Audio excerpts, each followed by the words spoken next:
Welcome to the Real Estate Fight Club, a podcast for agents where you'll witness a battle of opinions about topics affecting your real estate business. Now, always in your corner, here are your hosts, Jenn Mertland and Monica Weekly. Welcome to another episode of Real Estate Fight Club. What's up, J-Mert? What's up, Monica? How you feeling today? I'm good. I think this topic is going to be interesting. I think it's going to confuse the majority of our listeners. You think it's going to confuse them? Yeah, because they haven't had to do it. They don't know what it is. Well, that's true because we haven't done them in a long time and maybe Right. aren't still. But it's time to talk about them. Yes. All right, guys. Thanks for joining us for another episode. Appreciate you being here. As always, we love our listeners. We love you. And today, Jen and I are going to duke it out over this. How to get a price reduction. What? What's that? How to get a price reduction. Now, listen, guys, we want you to tune in here because even though the market is still very interesting, there are a lot of mistakes that can be made if we overprice. And when we do, we have to get that price. What do we call it instead of a price reduction? We call it Price a price improvement, baby. improvement. So do we start with that language? Price I think it is because it is all about the language. So price reduction is like, I have to reduce my price. But a price improvement is like, I'm going to improve it to get what I want. That's right. That's right. So, words matter, right? Words matter. Right. So, Jen, when's the last time you had to get a price reduction? I mean, okay. It's been a while in the traditional sense, but we do this online bidding situation, and that requires, it's a marketing through the price, basically. Yeah. And so we are drastically reducing the price on that to market, to pull buyers, to increase like an eBay situation. So that is a fairly tough conversation, but I would say in like quote unquote normal market, in like a regular type listing with no additional marketing strategies, it's been a while. What about you? Been a while as well. But I think because it's kind of this little lost art, I think it's important to bring it back to the surface, talk about it, talk about techniques, because this is where you kind of make or break the relationship. I think this is sort of that fork in the road with the sellers, don't you think? I also think that agents we look at it as like kind of its own conversation. It's like, oh no, it didn't sell. We have to talk about the price because that's what it is, right? It's value. Value equals. That's right. Price plus condition. Right. So if you're not changing the condition, you have to change the price, right? In order to create more value. This is the conversation. But to me, and I'm sure to you also, this conversation happens at the beginning. And then one of the tips that what's helped us achieve this is getting the seller to talk to you about the price before you have to have this like dreaded conversation. Mm-hmm. Do you do it before, like kind of talk about, I know you talk about the market and stuff and talk about price.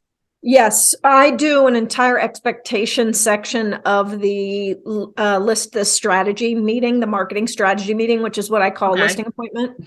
And here's how that goes.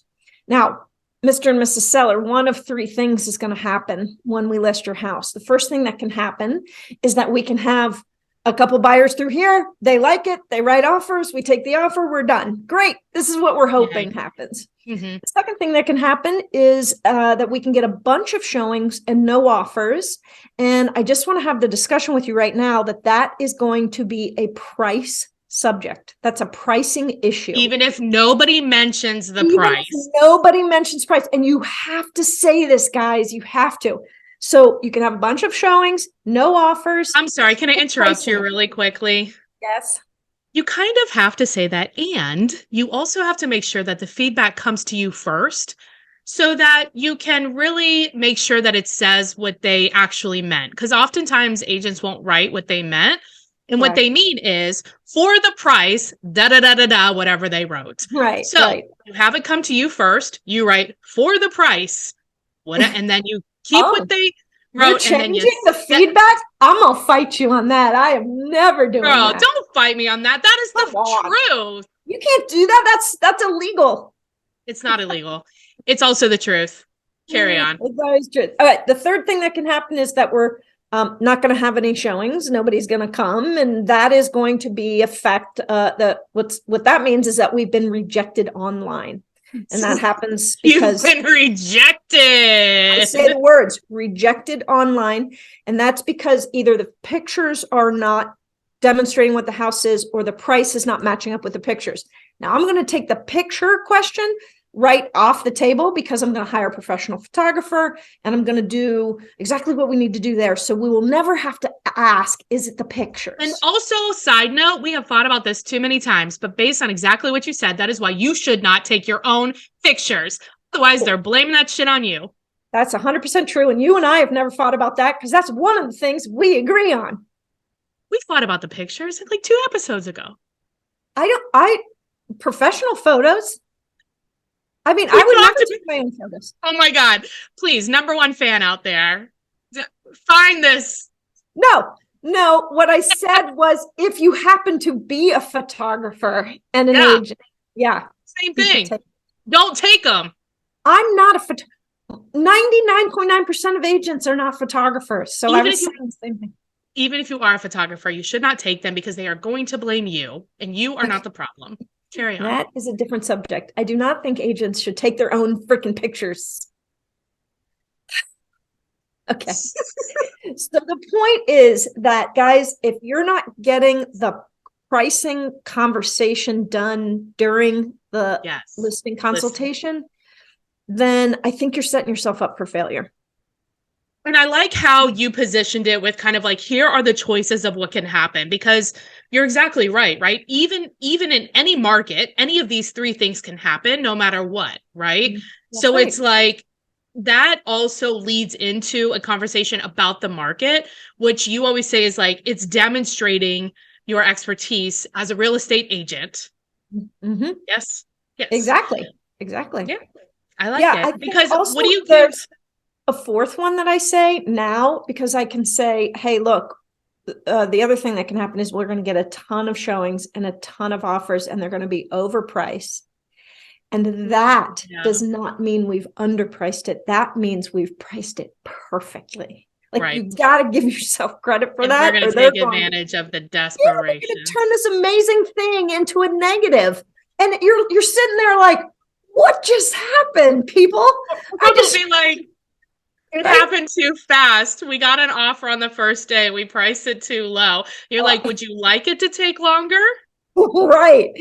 But guys, we're missing these opportunities. And if you're going into these listings and you're just bringing the contract and you're not taking the time to demonstrate what you do is set expectations, you're missing it. You're missing the opportunity to serve them right.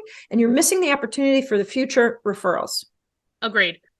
So if I was going to take what you said and then move to the next step. So 100% set up this stage at the beginning. Then along the way, as the listing agent, you need to be calling the buyer's agent before they show the property. Because the way that most of us are set up is we don't go to the property, we don't go to the showings, we don't meet the buyer. Another agent has the buyer. So you have to sell the house basically twice. You have to sell it to the agent, and the agent has to sell it to their buyer. But in order for that to happen, you have to ask questions. What is your buyer looking for? How long have they been looking? Have they been putting in offers that they haven't gotten? Ask questions. This is the time that agent is going to show all of the cards. Before they go in, because they're so hopeful that it'll be the right house, and they want to please you because they want you to pick their offer. Yeah. Right. So get them. Butter enough. Get them. And during this time, so you call them, then you get the seller excited also about it. So you let them know what you found out. And then you obviously send your showing feedback. If they don't give it, you call them, blah, blah, blah. But then circle back with the seller. Also, so you're giving them the feedback in real time. I would not wait a week or 2 days or a day or whatever. Like in real time, give them the feedback and set up a CMA search that comes to yourself of everything pending, active, sold, anything that's like the CMA, the comparative market analysis. Set that up, bring it to you, and then you in real time tell the seller. So at your listing, like during your listing time, you're talking to the seller like 1,000 times. It's a lot.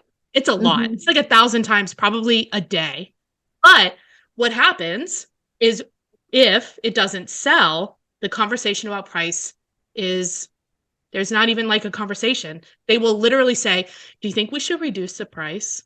Right. Literally. If you've done the work up front. It's true. And in those two scenarios where we say, you know, oh, we're not going to get anybody through and we don't get any offers, or we get people through and we don't get any offers, that is followed up by, and so what we must do is we must make a quick price adjustment. I'm talking within 7 to 14 days at the longest. You know, at the longest in this market, I don't. Set more 7 than 14, depending on the average days on market, right? Like when you're doing your research and you're telling them, look, the average days on market for these comparables is 1 day, 7 days, 30 days, 160 days, whatever it is. You need to make your price adjustment prior to that. Correct. Get ahead of the market. Not have you behind. guys, Jen, have you ever used the visual of when you drop the price that they're chasing the market down? Yeah, let's talk more about that. Yeah, I think it's a visual, and obviously we're doing a podcast here, so unless you're on YouTube watching it, a little bit hard. But when you are talking about the getting the price right from the get-go and avoiding the price reduction, you can talk about the strategy that's working right now, which is to price it at or just below market to let the buyers push the price. But it also has to be a price that's searchable. It can't be in this like no man's land, like Correct. 347. No. 350, 325. Yep. Like one of those. I'm a big proponent. You and I do agree on that as well. But then, you know, when you demonstrate that to them and they say, you know, well, we still think we want to give a little wiggle room and we want to give a little negotiating room. And then you can have the discussion of, if you price it up here and we don't get it sold, what will happen then, we're going to drop the price and you take your pen and you drive it down the piece of paper. And then you slowly do another little etch over. And then you can say, what we're doing is we're chasing the market down. And that will never end up very well for you. That is where you lose money. Like these are, again, you're imparting your education, your experience. And if you guys don't have this yet, you got to start chasing this information down on YouTube, or obviously listening to our podcast helps too, I'm sure. Or that's our hope anyway. Too. Because here's the thing. The reality is it's logical for the seller to say, and it makes sense to be like, well, I want to price it high so that I can have room to negotiate. Okay, I get it. I see how that logically makes sense. Let me share with you the reality of it, right? In your market, you can see here, how long was house A on the market for? 6 days. How long was house B on the market for? 5 days. How long was house C on the market for? 2 days, right? So if we're sitting, let's say we do that. Let's say we price it high so we have room to negotiate. By the way, what is the sale price compared to what it was listed at? Oh, 100%, meaning they got what they wanted. Oh, 102, meaning they got, yes, they got more than they wanted. Right. So if we price it a little bit higher, theoretically, we're not going to get 100% of what we ask because nobody else did either, right? We're like, right, okay. Right. So if we price it higher, that means we'll likely sit on the market. And if we sit, and let's say we're sitting at day 7, we're sitting at day 9, and these people that have been looking for houses have not found one, and everything they do find, it's in multiple offers, or it's gone. So by the time they get to your house, you've been sitting. Do you think that they think something's wrong with the house? Yep. Nobody else wants it. We can get a deal on it. Yeah. If you walk them down the path slowly, they will get it. You know, what's interesting is when I'm talking to buyers, which I know you don't do very often, when Sharon and I are talking to buyers, and we have somebody that's got a hard cap, let's say they can't go over 300. Right. We're not setting the search up to 300. No. With any expectation, right? So we're talking about, let's, if we're going to do that, then let's look at homes that have been on the market over 15 days. Yeah. Because we know we can get them for less. Like, this is how your buyers are thinking about your home. Do you want that? Like, this is, let's go to Ollie's basement bargain shop, right? Or whatever the hell that store's name is. It's Tuesday mornings versus, I don't know, Target. Macy's. Target. I don't know. Target's expensive. We're going Macy's style. On the tile, not the carpet. Macy's. I can't get out of Target for less than $250 anytime I go. What I'm gathering from our conversation here, and what I'm hoping our listeners are gathering, is by the time you need a price reduction, it's too late to start talking about a price reduction. Right? Like, this is not something you put your head in the sand and pretend it's not going to happen. No. We got to have language around it. We've got to set expectations. And if you're wrong, great. But if you're right, this is going to help you get the right price. Well, and I think too, it's like, it's not about us. We're reading the market, right? We're interpreting the market. We have got to stay detached from what the market says. Like, we're just like, this is what it looks like. And it should tell a story so that they can also easily read the story. And then you land on a price together that makes sense, not only from the comparables, but also from a marketing standpoint and how people search. It should not be like, this is what the price is going to be. No, you're not buying the damn house. I always say, I'm going to take the power away from you. You don't get to decide what your house sells for. I'm sorry, this probably doesn't feel very good to you right now, but you don't get to decide. Now I'm going to give you a little power back. What you do get to decide is if you're going to sell it to the market for what they want. Ooh. Or are you going to be, keep it in-house? You keep it. They're like, no, we're not doing that. Okay. So just so you're aware, we don't get to decide. Are we good with that? Like, you got to say these things, right? Yeah, that's perfect. Before we go into reverse reverse prospecting, reverse offers. Reverse offers. Oh, the reverse offers. Yeah. When you said it, I was thinking reverse prospecting, but reverse. Which you should also be doing. Tell us more about that, Monica. I will, but I want to go back to what you said. You touched on it briefly, like sort of knowing the dynamics of the market. Guys, if you don't have supply and demand, an understanding of supply and demand in that particular segment of the market, in that particular area, price and area, and you can't talk about that, I want you to study that and learn that. There's a tool that I use that helps me come off a lot smarter than I am. And it's a Teradatum product, and it's called Cloud Market Metrics. It is like $100 a year, something close to that for the year. It's the best money you'll spend. You can pull supply and demand reports. And what it does is it goes back 24 months and it shows how many houses were on the market, how many houses went pending that month. And you can begin to see trending data, especially because the last 2 years there've been very similar markets to what we're in now, right? It's not like an entirely different market. So, guys, be students of supply and demand and understand that. And man, will you impress upon a seller your knowledge of, how to play the market right for them. Yeah, I agree. And Alan and I have been using like this Excel spreadsheet where you just like kind of plug in certain data and then it pops out like, is it improving? Is it like what's going on like in the market too? Interesting. So we can give you that little spreadsheet if you like. Maybe you could do a video on that and show people what you're doing. Oh, fancy. Like me. That sounds cool. Okay, let's talk about reverse offers. What is that? Okay, so this is where we use reverse offers when we've had showings. It seems like there's some interest. We all know it's the price. I would say in the last handful of years, it used to be buyers would make an offer and they didn't really care what the price the seller had it listed at. They would just be like, well, let's negotiate. But we basically have I think it's like when CarMax got really popular, it was like this no haggle, no negotiation. The buyers in the last handful of years have struggled with negotiation, in my point of view. They get nervous about it. They don't want to said anybody, whatever. So if you know it's the price and the sellers do have some room, like they're considering a price improvement, you can have the sellers make an offer to the buyer with the new price and the new terms before you do the price reduction. Yes.